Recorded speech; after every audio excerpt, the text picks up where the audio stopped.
बिस्मिल्लाहिर्रहमानिर्रहीम, अस्सलाम वालेकुम जी। मैं नजमुल हसन बाजवा हूँ। नाज़रीन कराम, आपको पहली सहरी रमज़ान की बहुत बहुत मुबारक हो।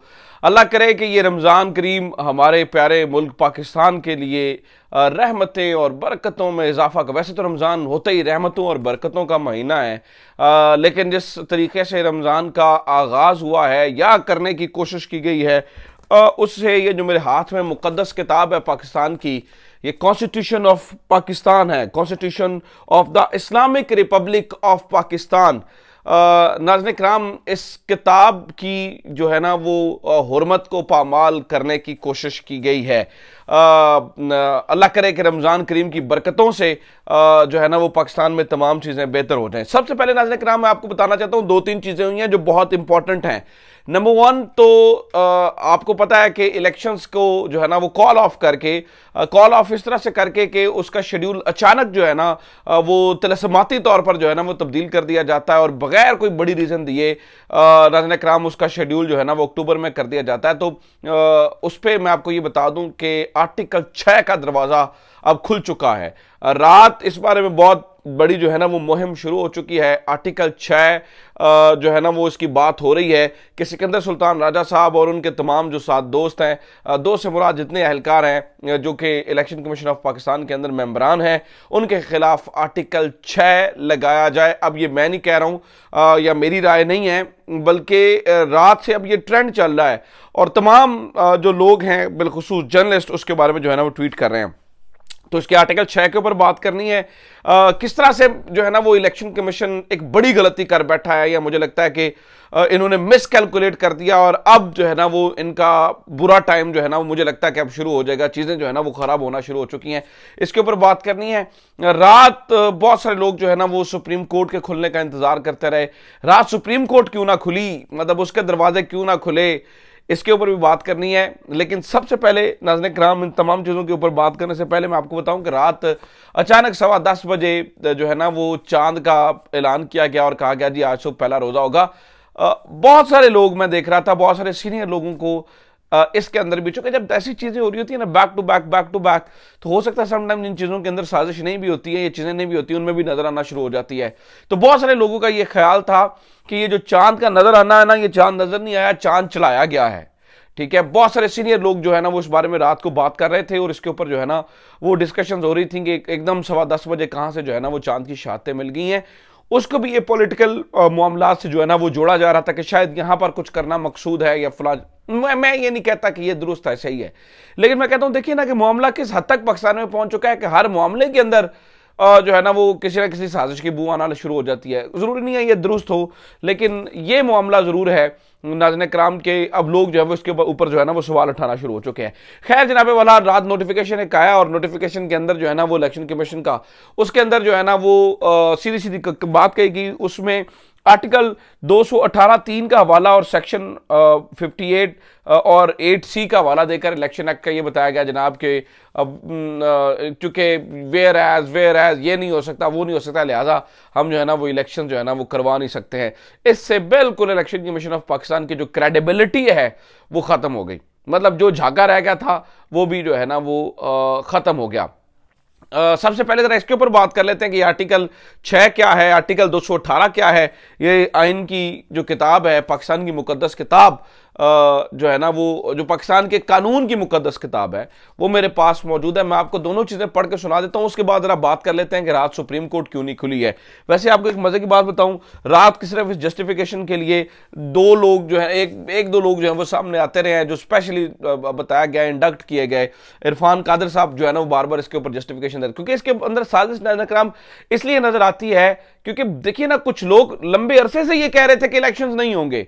हसन अयूब की आज भी आप ये हसन अयूब साहब वही रिपोर्टर हैं जो कि सदीक जान के खिलाफ जिन्होंने वो वीडियो ट्वीट की थी, और वो हसन अयूब साहब का कौन नहीं जानता वो कहां कनेक्टेड है या उनके क्या ताल्लुकात हैं।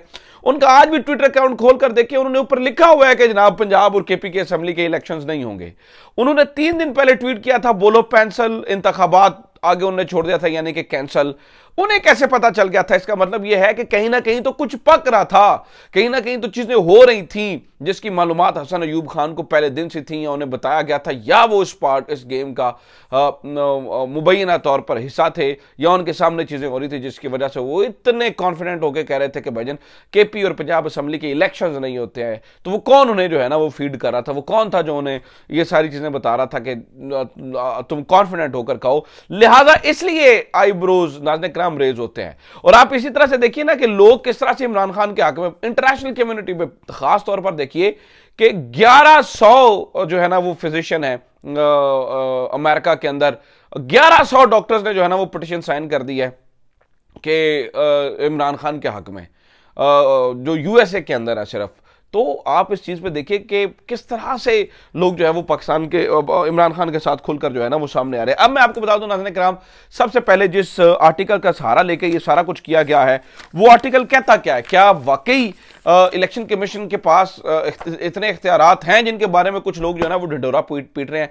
मैं कहता हूं जो कुछ भी है ना, हम हमारे चेहरों हमारे सामने से ना कुछ लोगों का निकाब हट गया है। मतीउल्लाह जान जैसे लोग, एजाज सैयद जैसे लोग, जिनकी हम बड़ी रिस्पेक्ट किए करते थे, इख्तलाफात के बावजूद हम कहते थे यार इख्तलाफात लाख से ही, चीजें फला से ही, जो कुछ भी है यार उन लोगों की देखो ना एक चीज तो है ना, वो एंटी स्टैब्लिशमेंट है, देखिए जमहूरियत के दाई है। नाज़रीन किराम उनके चेहरों से निकाब हट गए हैं क्योंकि वो कहते हैं इलेक्शन कमीशन ऑफ पाकिस्तान के पास बहुत ताकत है, बहुत पावर है। तो नाज़रीन किराम मैं ये आइन की किताब मैंने खोल ली है क्योंकि इसी आइन के आर्टिकल 218 का हवाला देकर, 218(3) का हवाला देकर इलेक्शन कमीशन ऑफ पाकिस्तान ने जो है ना वो इन इंतखाबात को मुलतवी किया है, जिसका कोई सर पैर नहीं है, कोई कुछ नहीं है। क्योंकि याद रखिएगा नाज़रीन किराम, आप इससे 3 महीने की निगरान हुकूमत को कैसे बढ़ा सकते हैं? इलेक्शन कमीशन ऑफ पाकिस्तान को किसने ये इख्तियार दिया है? क्योंकि आइन तो ये नहीं कहता है, आइन कुछ और कहता है। ये आइन का आर्टिकल नाज़रीन किराम 218, ये मेरे सामने खुला हुआ पड़ा है, ये मैं आपके सामने 218(3) को जो है ना वो पढ़ देता हूं।